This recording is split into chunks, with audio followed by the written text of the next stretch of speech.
బండికి నెంబర్ ఏది? బండికి నెంబర్ ఏది? మీరు ఈ బండి మీద వచ్చారమ్మా? ఏమవుతారు మీరు? మీ అబ్బాయా? ఏ గుడికి వెళ్ళారమ్మా? ఆంజనేయ గుడికి వెళ్ళారు. ఓకే రైట్, సంతోషం. ఓకే, నెంబర్ బోర్డు లేకుండా తిరుగుతున్నాడు అబ్బాయి, పర్వాలేదా?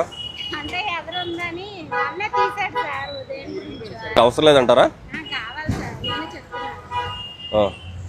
ఎందుకమ్మా ఇంత పవర్ బైక్ ఇప్పుడు ఈ కుర్రోడికి అవసరమే ఉంది? ఏం చదువుతున్నాడు అబ్బాయి? ఏ ఇయర్?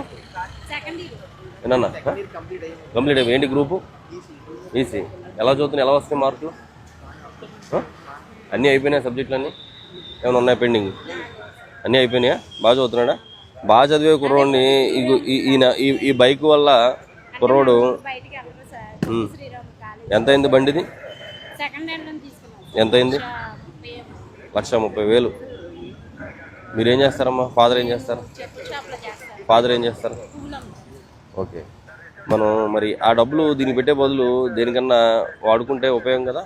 మీ అమ్మగారికి మంచిగా ఆ 1,30,000 రూపాయలతో నువ్వు 30,000కి సెకండ్ హ్యాండ్ బైక్ తీసుకుని ఆ 1,00,000 రూపాయలతోటి మంచిగా ఆవిడకి ఏదైనా ఒక గోల్డ్ చైన్, నీకేమో మంచి బండి ఇచ్చి తిప్పుతున్నారు, ఆవిడేమో రోల్డ్ గోల్డ్ వేసి తిరుగుతున్నారు ఆవిడ. అవునా? అవునమ్మా? నీ ఆనందం కోసం నీకేమో 1,00,000 రూపాయలు, 1,30,000 రూపాయల బైక్ సెకండ్ హ్యాండ్లో 1,30,000, ఆవిడేమో రోల్డ్ గోల్డ్ వేసుకుని నీ ఆనందం కోసం తిప్పుతున్నారు.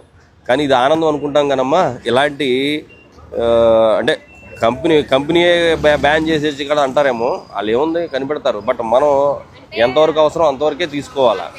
ఇలాంటి బైకులు ఎక్కిన కానీ ఏమవుద్దంటే ఓవర్గా స్పీడ్ వెళ్ళాలనిపిస్తుంది, ఏదో ఒక తప్పు చేయాలనిపిస్తుంది, ఏదో ఒకటి వికృతి చేష్టలు చేయాలనిపిస్తుంది. మంచిగా చదివే కుర్రోళ్ళు కూడా చెడ్డగా అయిపోవడానికి అవకాశం ఉంటుంది. ఈ కుర్రోడికి లేకపోయినా ఇంకో కుర్రోడు ఎవడో తయారవుతాడు. కనీసం మీ అమ్మగారిని ఇక్కడ ప్రశాంతంగా కూర్చోబెట్టుకోవడానికి అవకాశం ఉంది ఈ బండి మీద?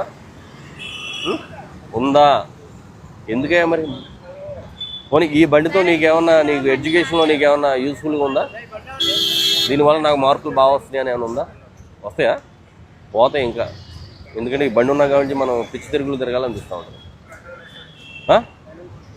ఇది కరెక్ట్ కాదమ్మా, కరెక్ట్ కాదు. మీరు ఎంతో కష్టపడుతున్నారు, మీ వారు కష్టపడుతున్నారు. మీ కష్టాన్ని ఈ బండి మీద పోసేసి ఈ బండి మీద ఈ కుర్రోడిని తిప్పి రేపు పొద్దున ఆ అబ్బాయి లైఫ్ రిస్క్ వస్తుంది. మార్పిచ్చేయండి. మీకు బండి అవసరం అనుకుంటే ఏ 30-40 వేలతో స్కూటీ ఏదైనా కొనివ్వండి, అవసరానికి అంతే.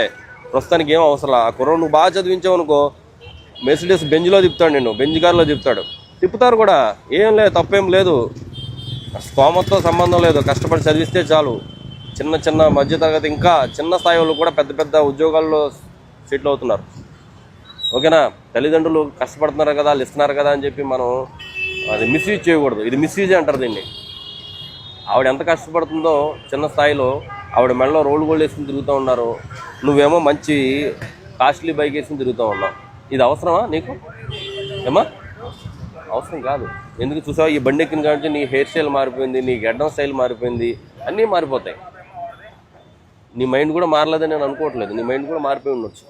కనీసం ఇదన్నా మారిస్తే, మన వేషధారణ కూడా మారితే చదువు మీద వస్తుంది. నువ్వు చదివి బాగా సెటిల్ అయితే ఇది కాదు, ఇంకా నువ్వు మంచి తీసుకోవచ్చు. మీ అమ్మగారిని పక్క సీట్లో కూర్చోబెట్టుకుని అలా తిరగవచ్చు నువ్వు.